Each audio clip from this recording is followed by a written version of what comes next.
Welcome, everyone, to the next episode of Beaconsfield podcast. I'm really excited today to be speaking with Gregory Collins.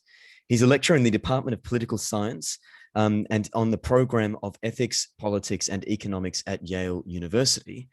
And he's recently authored quite a groundbreaking work on Burke's political economy. It's called Commerce and Manners, and I'd really recommend that you all look it up and read it. Today, Gregory and I are going to be discussing a character of Burke that's not normally considered, and that is Burke, the political economist, the Burke, the thinker about free market economies, and Burke, the thinker about some areas of imperial thought, but also domestic politics that we don't often venture to in Burke studies. So, Gregory, thank you so much for being here and speaking with me today on Beaconsfield. Well, thank you for the invitation. Yeah. So, Greg, I'd like to start off by asking guests, given that Burke is quite special and important to us all, what the context was in which we first encountered him and what it was that drew us to him as a thinker. So would you be able to share a bit about that with us now? In terms of my original intellectual interest, and yeah, exactly, yeah. When I started graduate school, I did not intend to write on Burke, much less Burke's political economy. But I've always been interested in the intersection of politics and economics. And as I deepened my research in the early modern period, Adam Smith, David Hume, those thinkers on their thoughts on political economy, Burke inevitably came up in those discussions, even though he was not considered to be a central political or economic thinker. And in addition, when I wrote a couple papers in graduate school on Burke's more political thought on the French Revolution, that also prompted deepened my interest in researching his political economy. Because when I conducted background research on secondary literature on the topic, there wasn't a lot out there. There are a few journal articles. There's a nice book written by Francis Canavan, an American Burke scholar, in the mid-1990s called The Political Economy of Edmund Burke. That book focused primarily generally on the role of landed property in his thought, which was, I believe, the subtitle of that book. And so the focus of that book was understanding how Burke understood the role of landed property in providing stability and continuity from generation to generation. Very helpful book. But I realized there was a need, I think, for a more comprehensive account of Burke's thoughts on political economy, including landed property, but also including his thoughts on mobile property, commerce, finance, interest, public debt, revenue. Not exactly the most exciting topics, but subjects that I think are integral to understanding the complexity and the depth of Burke's thought. Yeah, and that's a really important point. One of the things that struck me when reading this book is that we encounter, as you say, a Burke that is practical, that is tactile, that has a grasp of the kind of infinite complexities of experience in terms of the details and statistics and numbers that have to do with ordinary everyday politics. What was your experience of discovering that Burke amongst the kind of classical, imaginative, eloquent, sage with words that we're used to? Precisely, and that was my understanding of Burke when I first started this project, and understandably so. He was one of the most grandest, eloquent orators of his time period, and I would argue, or say arguably in Anglo-American political history. But as I continued with my research for this book, I realized, not unlike the time period in which he was in which statistics, methodology, data was being increasingly used in these sorts of debates, but Burke was heavily involved in mining data to inform his understanding of economics. And this is consistent with his broader empirical inclinations to understand human nature, community, society through empirical, historical, experiential dimensions. Some of the more familiar themes that we are aware of when we read Reflections on the Revolution in France. But given that, I was still somewhat surprised by the amount of empirical data that he consulted when analyzing questions involving trade, commerce, revenue, public finance, grain prices, these seemingly mundane matters that for him were integral in understanding the broader complexities of economic phenomena in the wider social order. So for an example, he consulted trade data to push back against arguments about the efficacy of one of his earliest pieces of legislation, the Freeport Act of 1766, Yeah. which promoted a free trade between Britain's West Indian colonies and the American colonies. He consulted economic data in his reports on India as well, measuring economic activity in that context. So this was a consistent sort of methodological tool that he used that didn't, dictate his conclusions, but offered an appropriate tool that he consulted, that he used his judgment on to inform his understanding of the complexities, the complicated nature of political economy. Right. And one of the things that I was thinking about when I read your book, one of the chapters is a biography, and it's a biography of Burke's relationship with economic thought. We know that the young Burke, when he's still in law school at the time, when he's kind of running around London, he's thinking about aesthetics, he's thinking about curiosity. It's also clear that he's thinking about the qualities of statesmanship and kind of ethical leadership that will later characterize him. When does he really start to take economic matters seriously? Is it a thing that he grows in his aptitude for as a politician in the Commons, or is he thinking about this stuff beforehand? That's a great question. He was certainly thinking about it beforehand. Yeah. I looked through some of the old records of his when he was part of a debating club at Trinity College, and as I mentioned in the book, he mentioned the role of trade and commerce in the debates about luxury and virtue during the time period. Anglo-Irish economic relations were another theme, but I would say he seriously committed himself to studying political economy probably right around before he entered Parliament, or when he entered Parliament in the 1760s.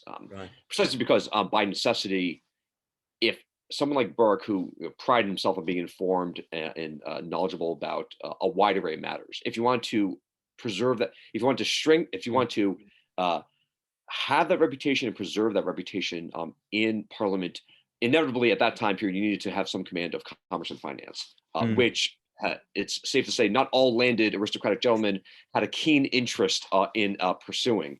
Yeah. So just briefly going back, for the Freeport Act of 1766, a seemingly mundane, unknown piece of legislation, but this is a perfect example in which it's very early in his parliamentary career, he plunged himself into studying the intricacies of a commercial activity within the British Empire, particularly between the Britain's West Indian colonies and the American colonies. He provided background information. He consulted with merchants who would have been impacted by this trade deal. This was just an early example of the impetus of his deepened understanding of and research into matters relating to political economy. Another thing, just with the framing points before we dig into some of the texts and case studies here, but there is a tension driving this book, I think, and you do speak to it, throughout very consistently, and that is, we're used to the Burke of prescription, the Burke who honors tradition, the Burke who honors continuity of historical institutions and has a preference for settled orders. Yet the Burke who endorses market liberty, or even saying market liberty being a kind of enlightenment model driven by self-interest, rationally conceived. There's this tension between a kind of liberal individualist Burke, therefore, on the market side, and this kind of more what we would call, I guess, a conservationist, historical, continuous Burke. Were you conscious of the two Burkes as when you were writing this book, and the tension between him that those two positions reflect in him? How did you come to that?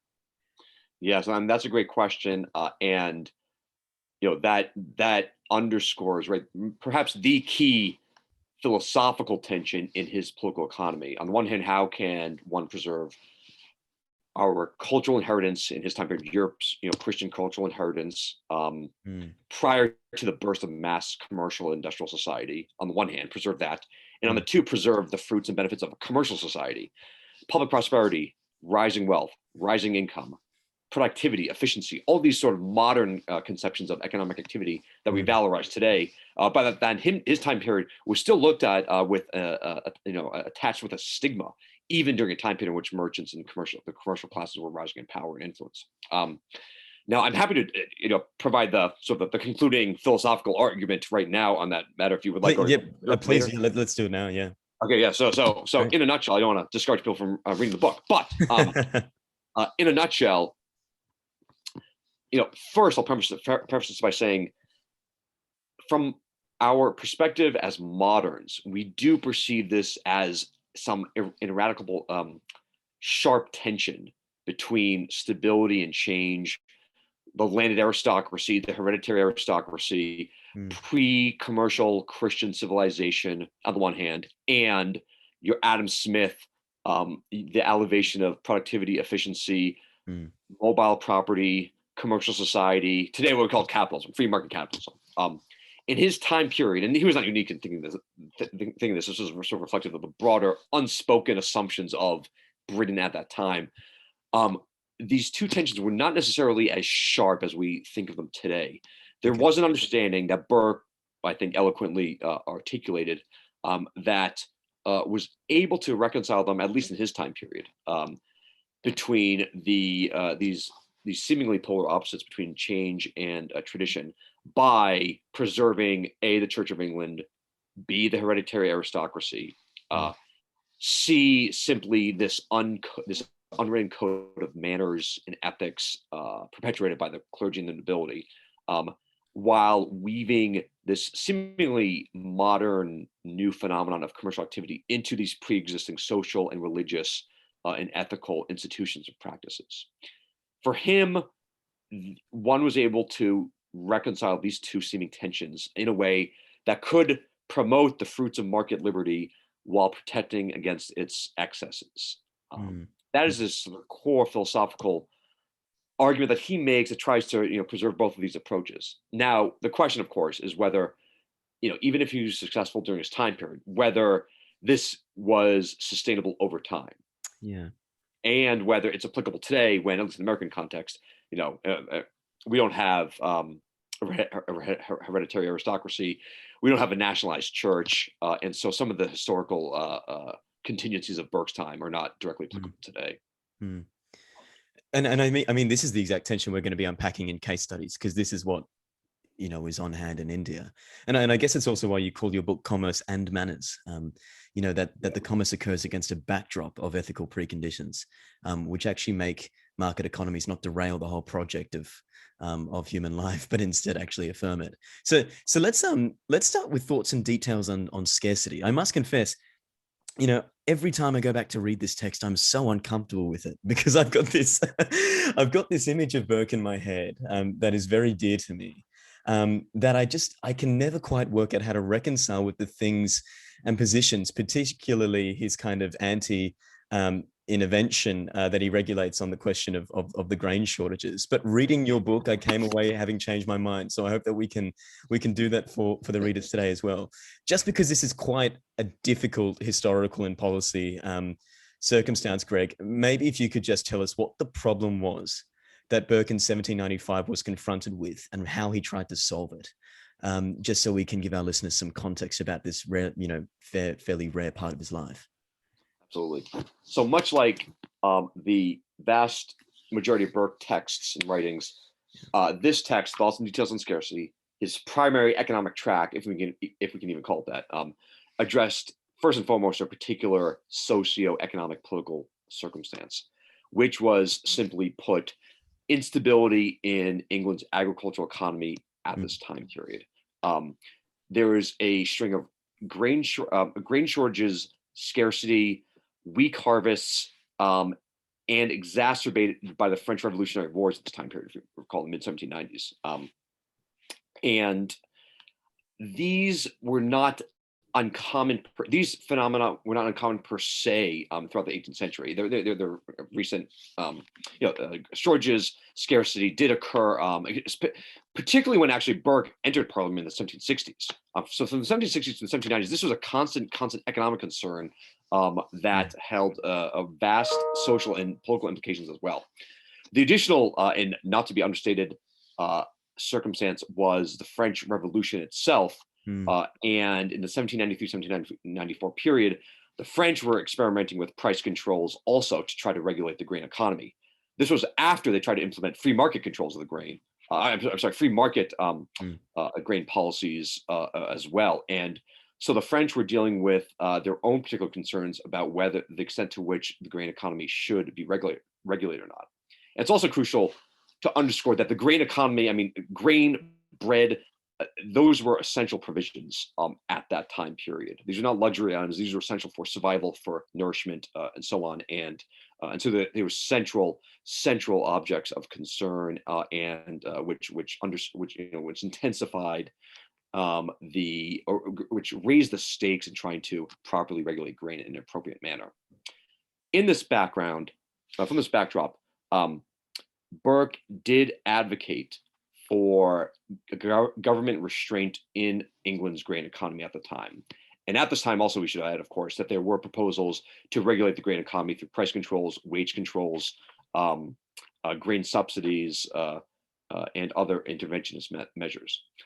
Burke wrote this not as a detached treatise like Locke's second treatise, Hobbes' Leviathan, but again, addressing primary political circumstances, which, as was Burke's wont, it was difficult for him to separate the contingent from the broad, from the theoretical.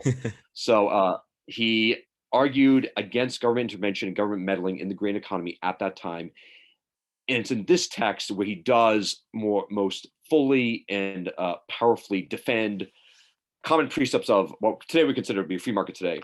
Yeah. Competitive price system, a market price system, preserve voluntary contracts between farmers and laborers, allow prices to convey information, promote liberty, in a sense, promote liberty in market transactions. And for him, these prescriptions would better facilitate the efficient allocation of resources at this time period, more so than government meddling in the grain economy. And so that was an empirical conclusion he came to, I assume. What were some of the actual things that Burke was concerned about? What did he think would happen if there were to be government intervention in the domestic provisions market? Like, what did he think would happen to supply and demand laws, to prices, even to the idea of labor? What was he actually worried about in very practical terms happening? Yeah, simply put, you raise the cost of labor, you create the greater likelihood that would lead to unemployment. Similar supply and demand precepts that we are aware of today. You raise the cost of anything, you get less of it. And therefore, if laborers want to have any sort of opportunity for employment, then it was crucial for government to allow the free-flowing price system and contractual relations between farmers and laborers to persist. If you add any additional costs to this already fragile and delicate environment, and Burke is certainly aware of the fragility of the situation, you are bound to upset these supply and demand laws that impose additional and unnecessary costs between these market actors. And generally speaking, preserving this free system of prices and markets would then allow not only preserving free contractual relations, but also better allocate the provision of grain to those who truly needed it at that time, and also promoted sort of the self-regulating rationing on the part of all actors in the grain economy at that time. Yeah, right. And one of the things that you walk away, so the reason when you read Thoughts and Details on Scarcity, and at least in my case, and it can feel quite shocking, is when you read the Burke of India, when you read the Burke of Ireland, you're used to him having this kind of this lenience to champion the cause of the weak and of the underprivileged, and that's part of his attraction. But in this case, he says, the reality of human life is imperfect and complex. We are inherently limited in what we can do. Governments should not try to reorder the relations that could be put better in place by the free market. And that's one of the themes that comes out from your chapter. But this point about egalitarianism, you ask in your book, did Burke have egalitarian leanings? And then you also raise what his alternative solution to the problem of poverty is, and that is charity. I was wondering if you could speak to us, Greg, a bit about what the conception of charity was in Burke's thinking about poverty, but also where it sat in relation to his thinking about market economies on this particular issue. Yes. If one reads Thoughts and Details, stripped of circumstances of his other writings, his other awareness of his other political philosophy, one would indeed be tempted to interpret this text, Thoughts and Details, as a screed anticipating the rise of modern libertarianism.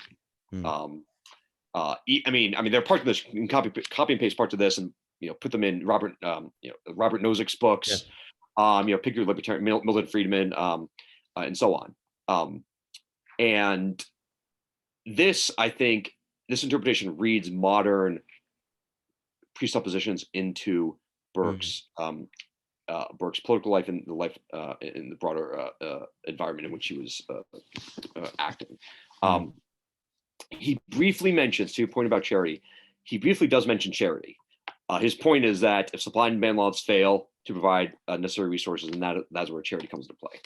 Now, also admittedly, he provides scant remarks on this idea of charity in Thoughts and Details on Scarcity. If you were going to write a broad theoretical treatise, I can guarantee he would write more on charity. But he doesn't do so in this text.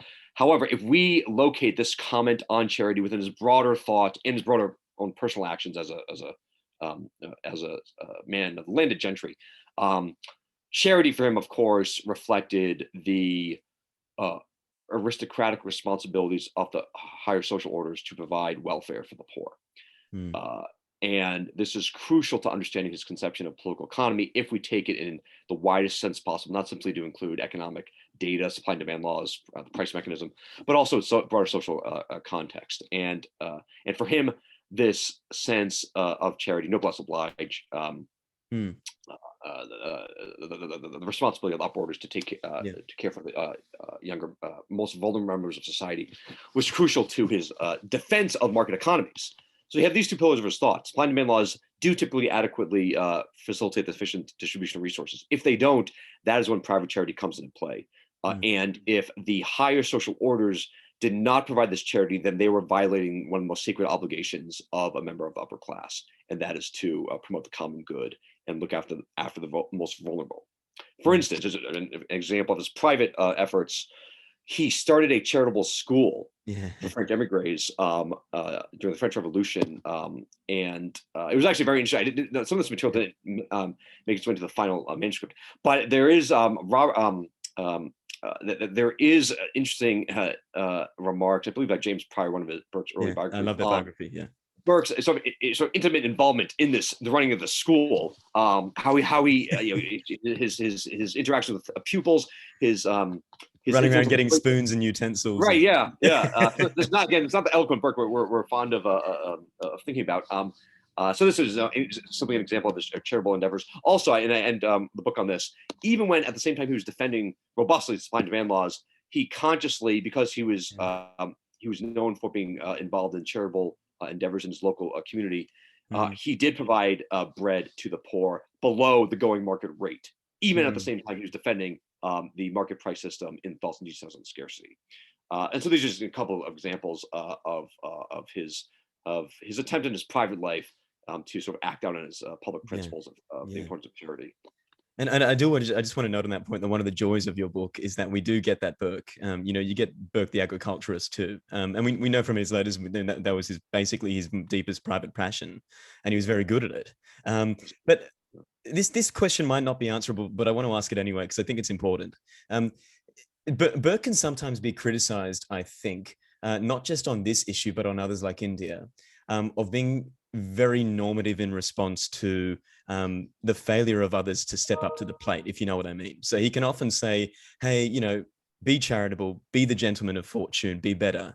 And he says it so eloquently and so movingly that we can let him off the hook. But do you think that Burke can be accused of that in this case, that he's calling for charity at a moment in English history where it's unlikely to actually be affected by others outside of himself? And how do you think he would have responded to a kind of push like that?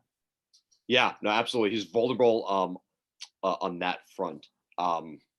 Right. If you say, if you are talking to a struggling laborer at that time period, experienced grain shortages, scarcity, Burke comes up to you and says, okay, don't worry, I'm sure someone will be charitable to you, and then walks away. That could, come off as disingenuous, Yeah. cold-hearted, detached, right, from the sympathies and sentiments of that particular laborer. Those very sentiments, right, that Mm, Burke eloquently defends in the Reflections on the Revolution in France. In terms of unanswerable, right, it's a question at that time in the late 18th century, right before, right when a couple decades after the start of the Industrial Revolution, but mm, before the full burst of mass industrialization throughout the mm, 19th century that Marx confronted. Even at that point, was an appeal to private charity enough to fully comprehend and confront some of the structural difficulties of the grain economy at that time period, especially because the grain economy, again, was so unpredictable and precarious that a sympathizer with for government intervention would certainly say, no, Burke, private charity is not enough. We need to have more comprehensive solutions to address these underlying structural inequalities of the time period, and that your appeals of private charity don't work. And kudos to you, Burke, for being charitable and philanthropic in your private endeavors, but not everyone's like that, and therefore the state needs to come into play to relieve the misfortunes of the poor. That's absolutely fair. I would say that for Burke, he defended a robust conception of the state, right? In the reflections he has about this. But this robust conception of the state, it did include the Church of England, who certainly held charitable responsibilities. But beyond that, an administrative bureaucracy imposing coercive charitable obligations on individuals, he was very, very suspicious of, and this sort of comes out in his in the reflection on the revolution in France as well. And I guess we should also note there that Burke is someone who goes off where the historical moment is, and history has so changed and intervened in between his time and ours, where things like the welfare state and government intervention have actually become more prominent out of use. So he probably would have, he's still within his context. We shouldn't pull him out. And think about if he was around the late 19th century, early 20th century. That's what I've been thinking. Yeah. Israeli Churchill, you preserve a market economy with some underlying, welfare, minimal welfare state, factory reform efforts. It's a great question. Would Burke have been on board with those legislative initiatives? Yeah. Would he still prefer government restraint? Yeah, it's a great question. Very hard to tell. Yeah, it's an interesting one though. Hey, let's stick with this point of the state, because we were talking just before the call about your analysis of the speech on economical reform, which is really about the reform of the British Constitution too. And it is a dry speech, isn't it? I've never gotten through it fully, I have to say, because it can feel like a bit of a shopping list of pensions and different various kind of aristocratic titles. But you've drawn something out of it in your book that I think is really useful and really revealing about Burke the reformer. But just before that, what does Burke's speech on economical and constitutional reform, what does it teach us about his conception of the state in civil society? Because it's a slightly more active conception of the state than many Burkeans would assume at first glance when thinking about Burke, I think. Yeah. And one remedy for those readers who struggle to make their way through economical reform, he gave a couple speeches on this, a decent number of he provided a decent number of thoughts on this matter in a few speeches. I concentrate on the prominent speech that is also outlines offices, places, elements of the British Constitution, the royal household that are not nearly as exciting to analyze.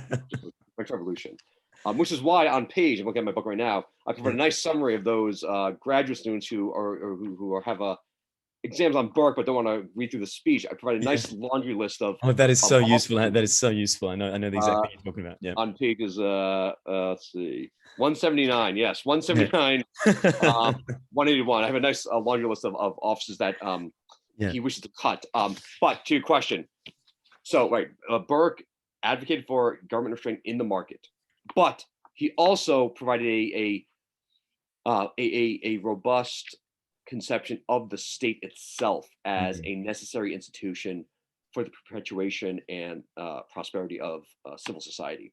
If you pair his speech on economical reform with his other thoughts on the state, let's say in the reflections on the revolution in France, he thought the state could in its best lights could be a unifying force for the various social sentiments throughout the British populace as a whole. Now, this is not to say he advocated for proto-totalitarian control of Brits, but he thought the state served as a symbol, a unifying symbol and force, as exemplified by the monarchy throughout a British society. And that is why I have some comments in the book drawing out some preliminary thoughts on his tensions between his thought and classical liberalism. And I've incurred the ire of some classical liberals, by the way, in these reflections.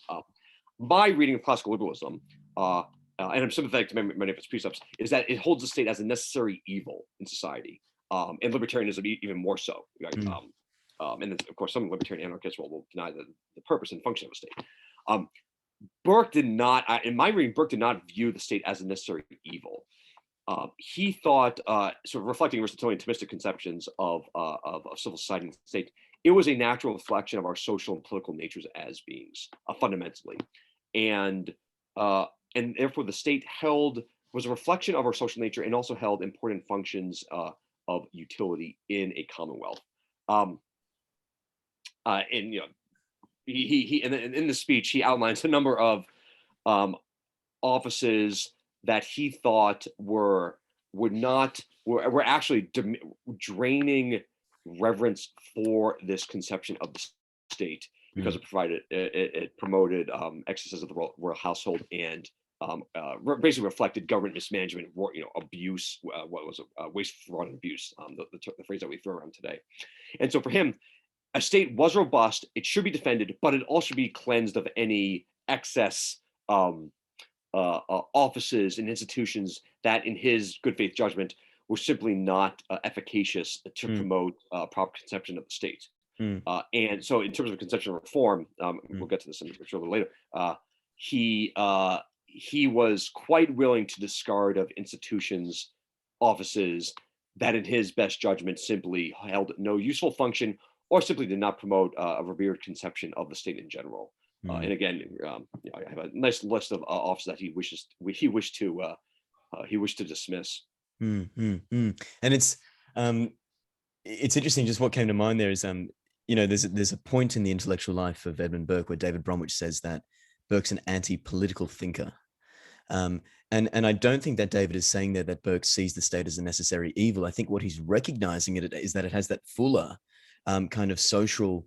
It's constituted by social relations. Really, is it? That's what is that how you interpret social relations, and then also the social relations. When you have these discussions, Burke did defend the aristocracy. He did defend a hierarchy, and so one function of the state for him was simply that, right? He did not seek to eliminate all pensions. There's some more radical proposals for pensions, pension reduction in his day. He sought to preserve the pension system, and because precisely he thought that if a public servant, aristocratic public servant, did provide real meaningful service to the British state, he should be rewarded, point blank. And therefore that encouraged and that provided incentive for genuine public service, that provided incentive for intergenerational connections from one generation to another generation, and which underscored his defense of the state as a necessary institution of civil society. Let's coming back to your point about reform. One of the really useful, I guess, subsections in your book, which I recommend to readers, is the bit on the nature and purpose of reform. Within that section on economical and constitutional reform, because I think it fleshes out some of the broad principles of Burke's approach to reform that we don't hear about often. And you use the wonderful phrase that reform for Burke is a program of principle. Could you speak to us a little about that, Greg, and then also talk to us about that little thing you mentioned before, Burke's readiness to do away with traditions which are no longer relevant? That is to say that he doesn't just believe in tradition for tradition's sake. Yes, and this was one of the more novel observations I gathered. I came to learn throughout the process of researching this book. Yeah, because my preliminary understanding of Burke was precisely that he was a utilitarian, pragmatic reformer that tried to adjust institutions based on piecemeal, incremental, modest conceptions of which changes should be made. And this was actually fed by some 19th century interpretations of Burke as a sort of utilitarian reformer. In my reading, and he consistently referenced this theme, you reform in a way that addresses a particular evil, particular flaw in society, consistent with the principle, harmonious with his broader political and social and economic convictions. And that, I think, is the best way to understand his conception of reform, along with the fact that you address a particular evil, but it's the proposed reform should be commensurate with the intensity of the flaw itself. And Yeah. Yeah. this conspicuously comes out in the In reflection of the India. Revolution Yeah. of Prince, right? Yeah. You don't overthrow society. You target your reform for specific imperfections of the Yeah. existing society.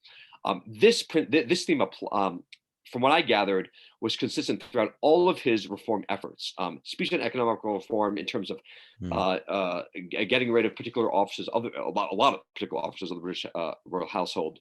Um, his just a litany of other reform efforts in British India, his plan for the gradual abolition of the slave trade, the Mm. Freeport Act I mentioned before, his oh gosh, what else? These are just some examples in which that reiterated this point that if you were going to reform, make sure it's driven by some principle consistent with your broader sort of normative vision of how that Mm. institution should operate Exactly. in Exactly. broader society. And that is why I find interpretations of Burke as a utilitarian reformer stripped of any underlying moral principle to be Yeah. uh, vastly inaccurate. And I actually wrote an article pushing back against Leo Strauss's interpretation of Burke Yeah. Of course. Yeah. in Measuring History, which I'm friendly with many people Yeah. from the Strauss Commission. I've read a good amount of Strauss. I've taught Strauss. I think Yeah. he was a little inaccurate Yeah. Me on too. Burke on this point. And so that's how I gathered his Mm. conception of reform. It's not simply piecemeal and utilitarian. Address a specific flaw, propose a specific prescription Mm. that is proportionate to that flaw. Mm. That reform has to, should reflect some underlying principle that is agreeable to the reformer's broader political convictions of how societies and institutions should operate. Exactly, because he's giving effect in our time to underlying principles, those principles articulated by the history of the institution. If I can just read out, there's an incredible phrase in your book. So I quote: "The principle of reform was not simply process-driven, but goal-oriented. Principle gave change the coherence to grow with purpose." Close quote. I think that's absolutely spot on, because that explains why Burke says things like, well, to know the best time and manner of yielding what it is impossible to keep, because the traditions themselves have to be consonant with that underlying purpose. It's do you think that Burke always abides by his own thinking about reform in that sense? Does he ever fall short of that? Of that little kind of, it's not a formula, Yeah. but that way of thinking about reform? Do you think he ever just responds to moments? What do you think? Well, in terms of, my first thought was his advocacy in favor of Irish free trade. Yeah. He was a robust proponent of promoting free trade relations between England and Ireland. He may have actually pushed this matter a little too far. Yeah. He was representing Bristol at this time. His constituents were many of whom were influential merchants who were suspicious of promoting lowering trade barriers. And although he suspended his campaign for re-election of Bristol, not necessarily because of his advocacy of free trade, I suspect it certainly didn't help matters, and it may have entrenched parliamentary opposition to these measures. So that's one thought that comes to mind. Now, in terms of whether his reform efforts simply did reflect sort of piecemeal reactions to the particular time period. Let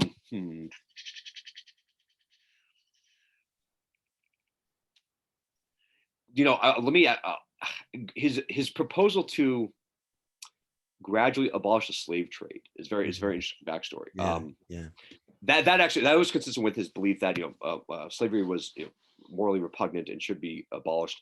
But for him, right, the question was the pace at which abolition should occur. Mm. And he was, he actually quite the opposite. He was not responding to a movement to abolish the slave trade at this time in 1780 when he drafted his plan for abolition. He was ahead of the curve in many regards, and especially if a public servant, because virtually no one in Parliament at that time was seriously considering abolishing the slave trade.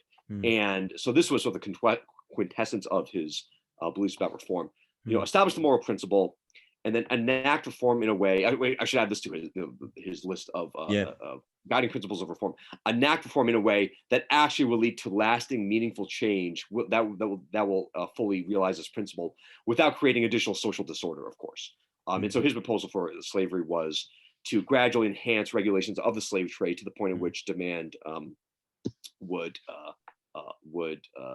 cease, and therefore his thinking was that this would eventually lead to the eventual abolition of slave trade and slavery itself.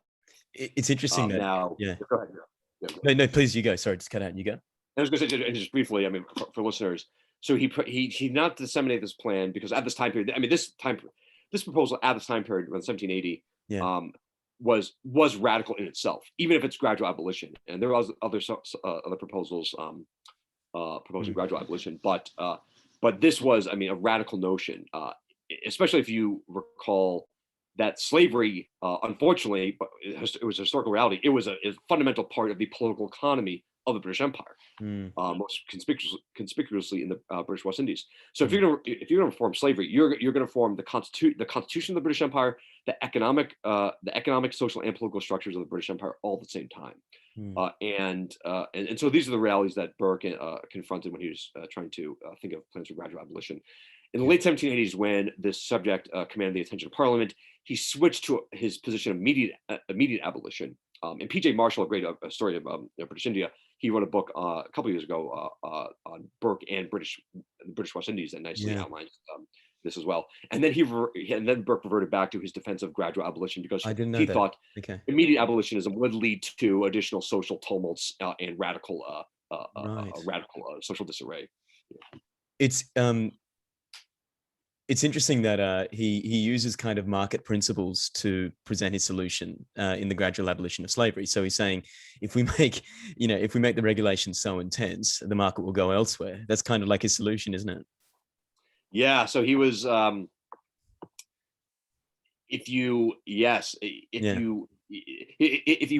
point is that if you want to regulate the slave trade out of existence, right? Also try to divert, resources, not slaves, but other economic resources to different market channels, in order to realize this moral commitment to end slavery, and B, don't exacerbate any further difficulties in this attempt at reform. And so this was sort of the balance that he tried to strike throughout all his reform efforts. Preserve the best qualities of an institution, reform, if not abolish in this case, its worst effects. And for him, that was the ideal guiding purpose for guiding vision for reform. Let's move to India then, Greg, because one of the arguments that you make is that Burke, says that we need to be truer to free market principles in India, and that they themselves will be the remedy to the abuses of power perpetuated by the East India Company. I've talked a lot about the East India Company on this podcast before, but just for new listeners, what was the kind of economic context of what the company was doing in India, in the 1770s and 1780s, 1790s in particular? Yeah. So Burke and his contemporaries confronted a situation in which Britain's East Indian Company, a chartered commercial institution that originated in 1600 in Queen Elizabeth, whose main purpose was to promote the commercial interests of the British Empire in British India. In the 1750s and 1760s, through a series of battles and treaties, the East Indian Company acquired the powers of war and peace, including tax collection, what we call Diwani. My apologies for the mispronunciation if I am. But it was this shift for Burke from promoting commerce between the Brits and the Indians to acquiring these powers of war and peace that dramatically enhanced their footprint in India. And eventually, I mean, the number of the soldiers exceeded those of the British military itself. And so this led to, in Burke's rendering, there is some debate about this. P.J. Marshall, actually, again, another British historian, he actually believes that Burke may have exaggerated the level of oppression that Burke characterizes the rule of Warren Hastings. Based on Philip Francis's delusions and misrepresentations. But for the sake of his discussion, and there's certainly clear conspicuous oppression that was being perpetrated at that time. Burke thought that this assumption of new political powers during this time period, 1750s, 1760s, going to the 1770s, 1780s, also he detected led to the increased meddling and intervention in local Indian markets as well. Mm. And in his characterization, this increased involvement from the company upended existing supply and demand laws that were prevailing in the Indian economy at that time, which is further exacerbated by monopolies that the East India Company was imposing on these markets.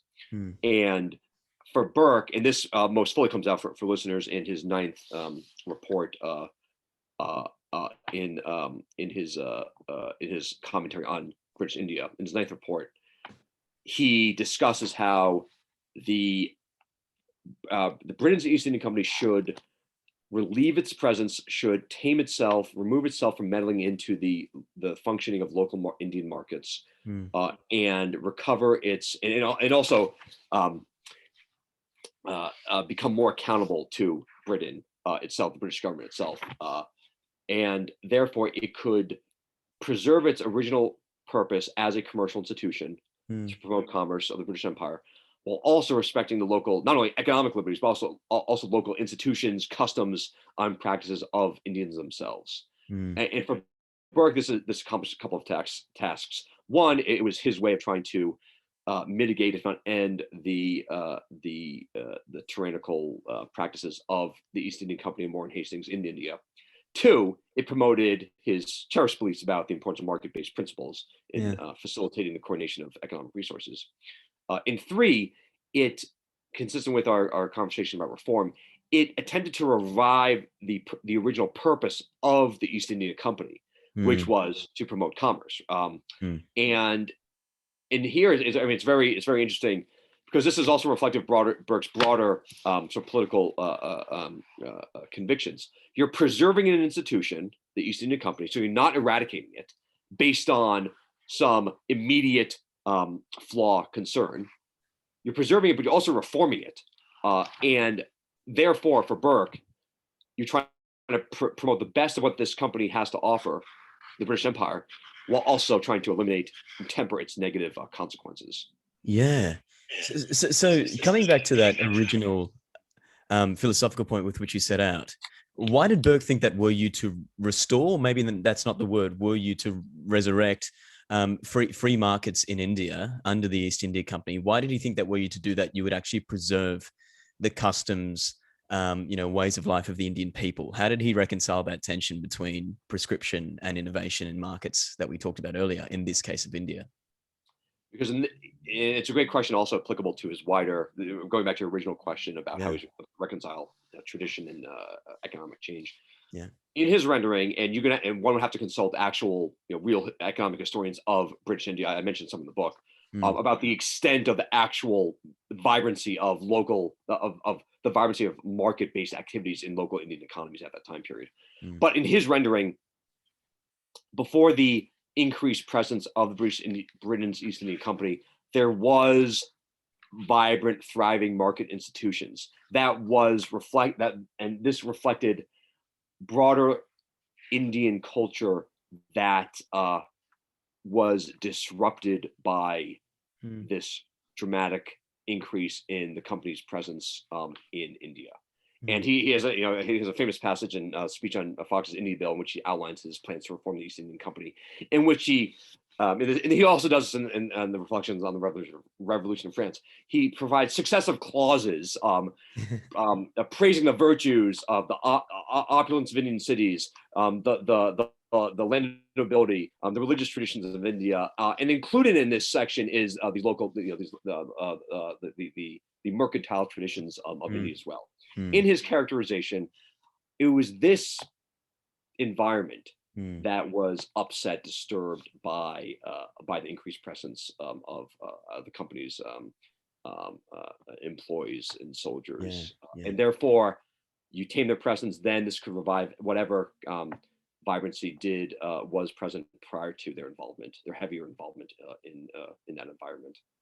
Yeah, and of course, the interesting thing about Burke on India is that he, as Uday Mehta says, he braids the concerns of India and England, the manner disruptions that are, forced upon both manner structures in England and in India by the company.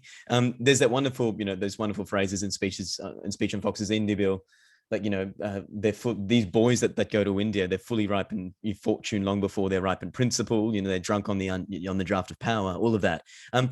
He's using the language of fortune, the language of a kind of abused and malignant commerce, to talk about how English manners are undone.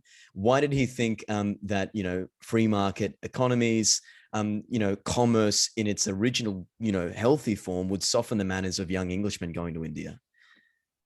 Yeah, I'm sorry. Rephrase that. Why do you think that Yes. commerce? So why did he think that, a restored commerce that wasn't under this kind of system of abuse under the company would be good for young men from England who went to India? Why did he think that it would be good for their character, for their manners?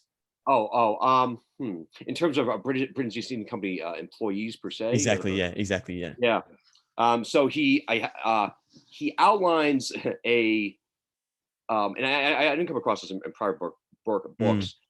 His ideal vision of what a proper merchant, how a Yeah. proper Yeah. merchant would act, what he calls 6 mercantile principles, which includes honesty, probity, basically being financially responsible.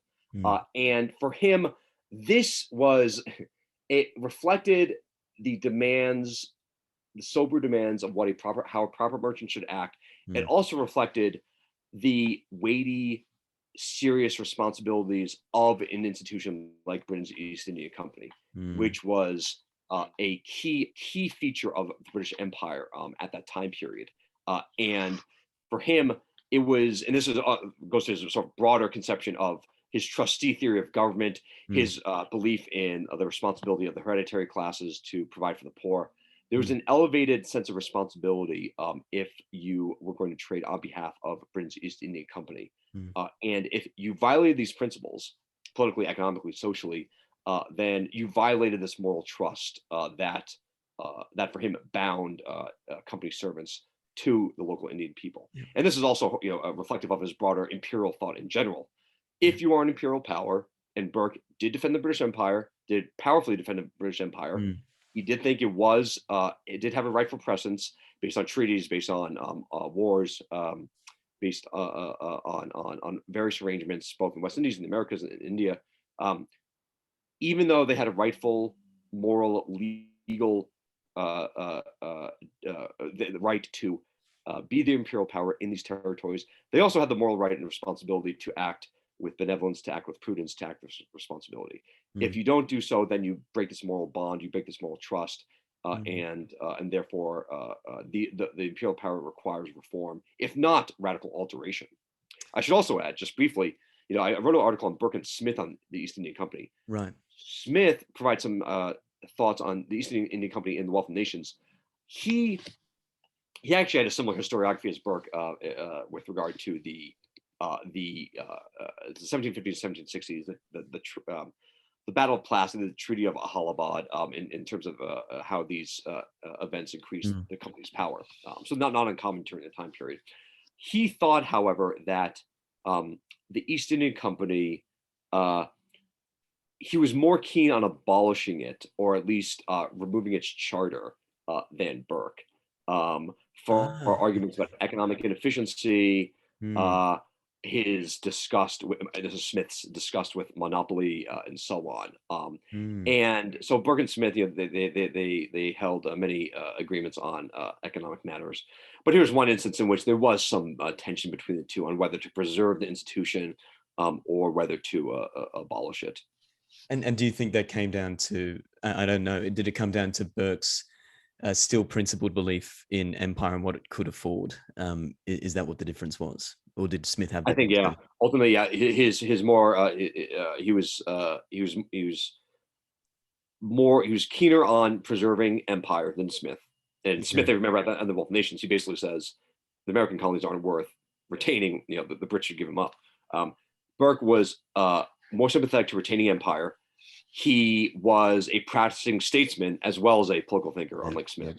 Smith was a collector of customs, but never had elected office. And also, fundamentally, philosophically, Burke was more sensitive to preserving institutions, more sensitive to the power of prescription, preserving long-lasting institutions that did provide some utility to the public. Why should we get rid of them at a moment's notice for delinquency?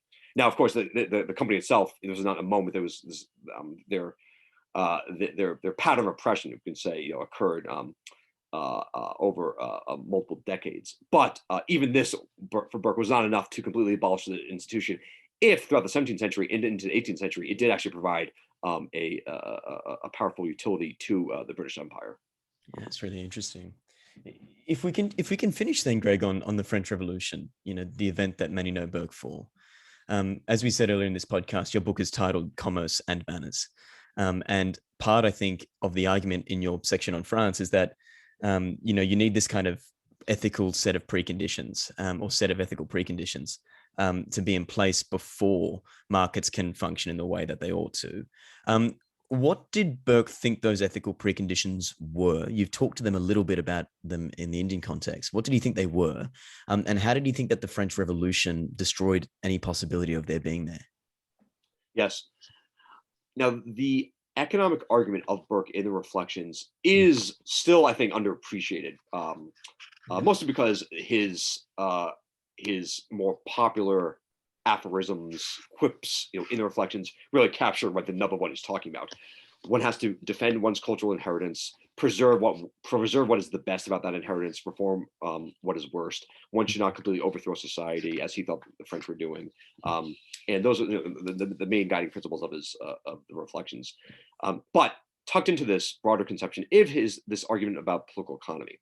And as you said, his argument in a nutshell is that contractual relations, as manifested by economic transactions, voluntary contractual relations should be immersed in prior non-contractual institutions, moral codes, religious institutions, such as the Church of England, or the Gallican Church in the case of France, and threaded into this moral code taught by the nobility and the clergy.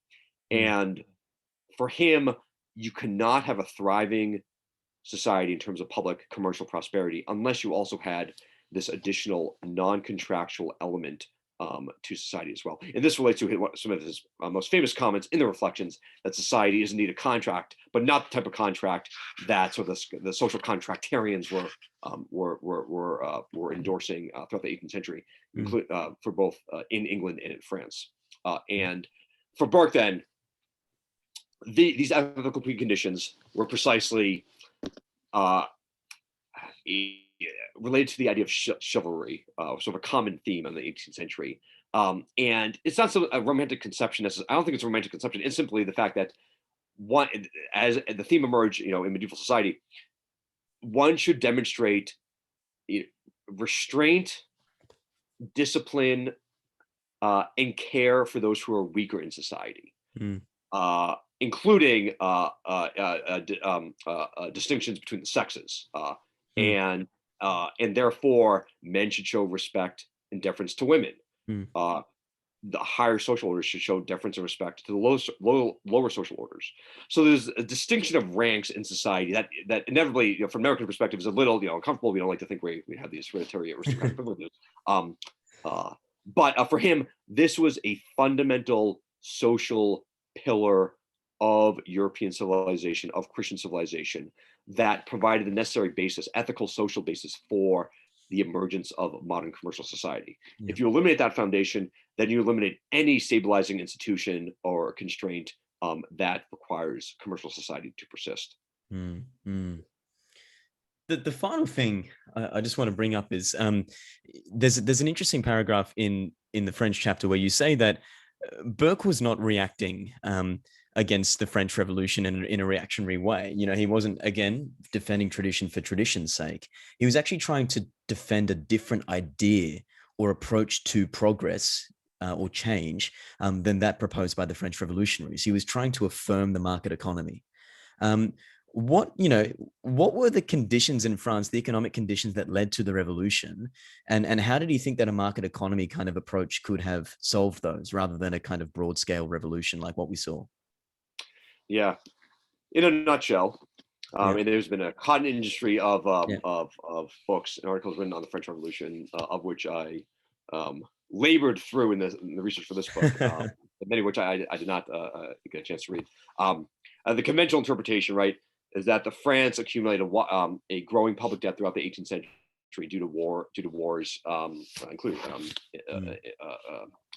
with their alliance with the Americans in the War of Independence. The debt compounded by grain shortages, the spike of grain prices, unrest with French commoners, growing antagonisms toward the royal family of Louis XVI.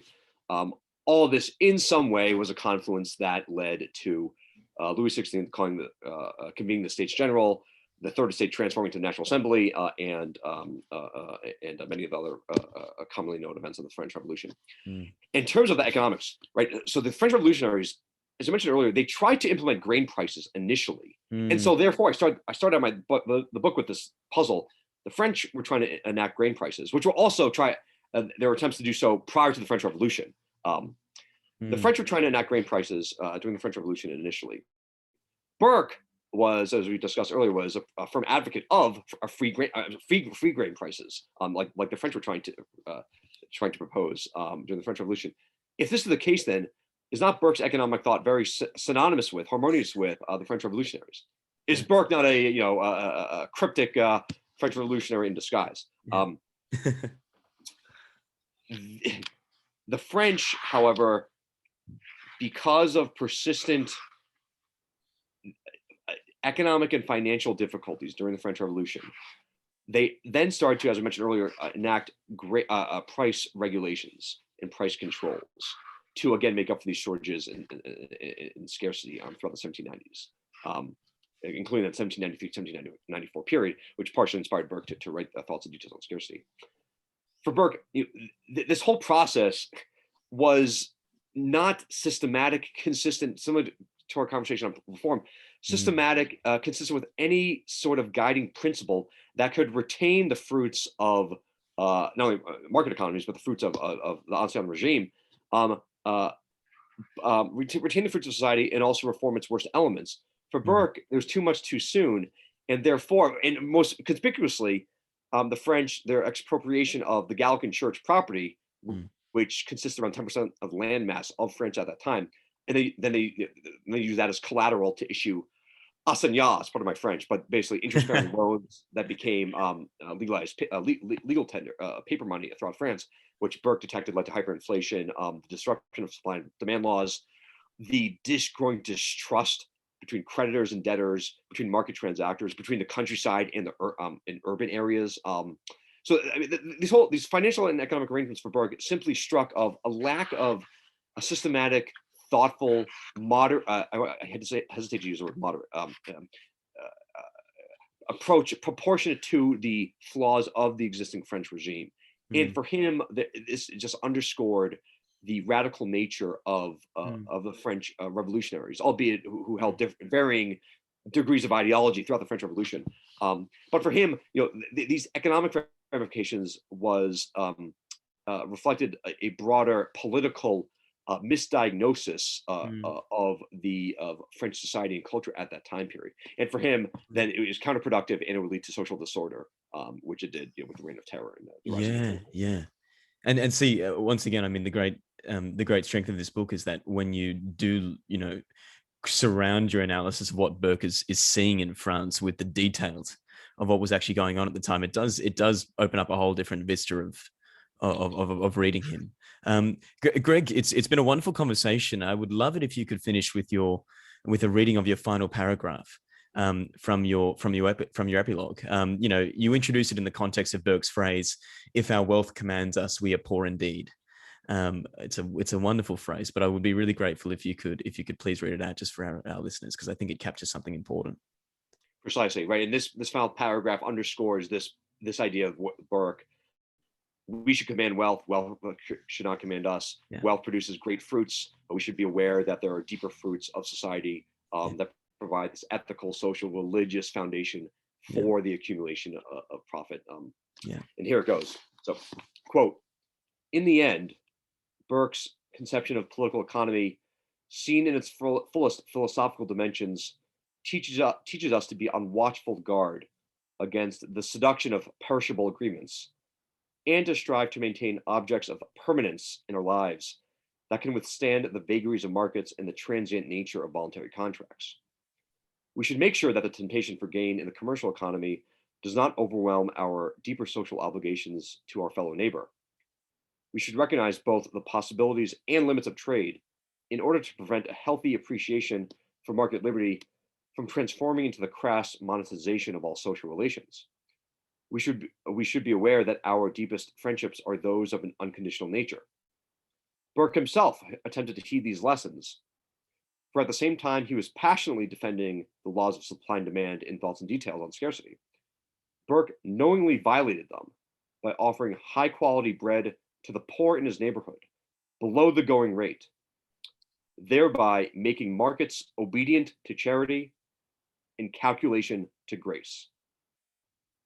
Well, everyone, that's Greg Collins, and this is on his book Commerce and Manners. And it's been an extraordinary conversation, and really thank you for you've reinvigorated my reading of Burke, because you've taken me to elements of his thinking and of his methodological style that I probably ignored for quite a long time, and I think they're really important to remember. The empirical Burke, the tactile Burke, the Burke with his hands on all the details, because it's in the concrete that Burke's kind of imaginative eloquence actually becomes meaningful, and I think that's the great contribution of your book. So thank you so much, Greg, for being Thank here. you very much. I enjoyed this conversation. Thank you. Yeah, mate. Thank you so much. Cheers.